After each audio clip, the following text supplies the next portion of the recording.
Hey everybody, welcome in. My name is Mark Johnson, founder and creative director of AbleAbeStudios, and it's go time.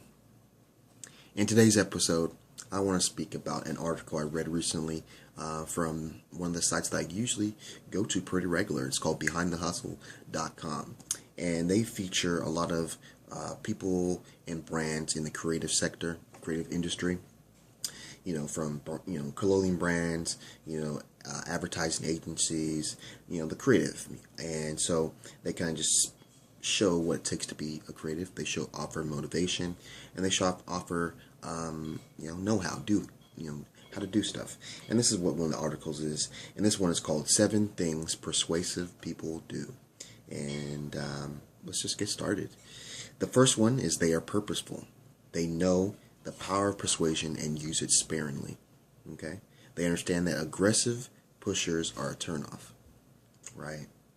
They pick their battles, so they understand that not every argument, not every discussion is something that needs to be battled out. They understand that, some discussions just need to be left where they are. Okay? They listen, and then they listen some more. They are actively listening when in persuasion mode. And active listening is basically being receptive, so understanding what that person, or being open to what that person is talking about. Objections, okay, if you have objections, you're kind of going to let those go to the side, but only object when it's need be. And then look for common ground. You want to be able to connect with the person you're talking with or trying to persuade to your point of view. They create a connection. Okay, you want to be likable. You definitely want to be likable, but at the same time, you want to be genuine with it. You don't want to be likable for the argument's sake, but you want to be likable in a genuine way so that they understand that you're on their side.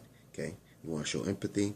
You want to show that they're on your side, and you want to wait for the right moment to advocate your point of view. Okay, you want to acknowledge credibility. Okay, so you want to give credit for valid points that they have. So if they have a valid point and you can agree with that, say, I agree with that. Yes, I agree with that. Totally. Okay? You want to reinforce credibility on facts and opinions rather than dismiss.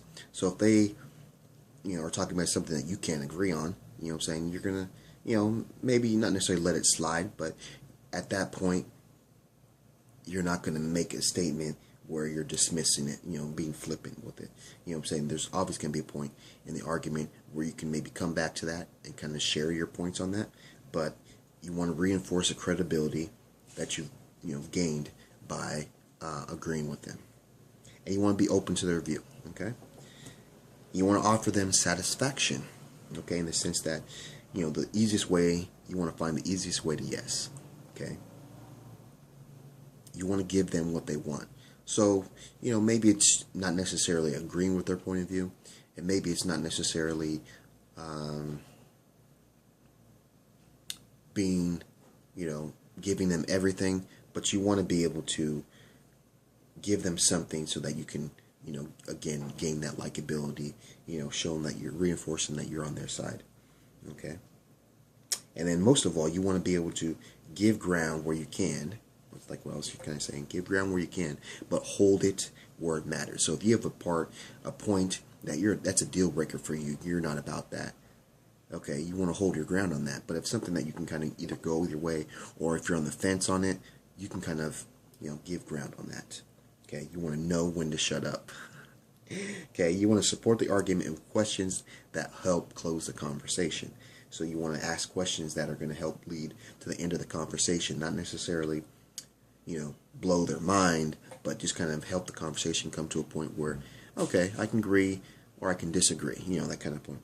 You want to step back, so you want to be able to, offer what you have to say and kind of go back from that if you can. And they gave an example of Tom Hopkins, which is a great sales trainer.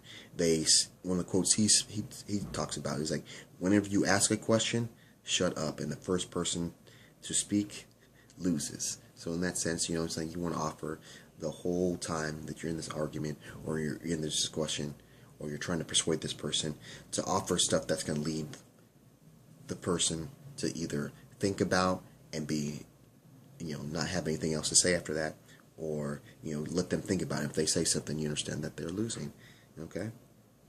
They know when to back away, Okay, so closing sales is about urgency. So you want to be able to, in the sales, you want to, bring them along so that they're going to sign up, they're going to subscribe, that they're going to buy this product. When you're, talking about deep ideas, it's a little different because sometimes that takes a little bit of time for it to sink in, for someone to understand what's really being said or what's really being talked about. And so you got to give them time. Okay. And great persuaders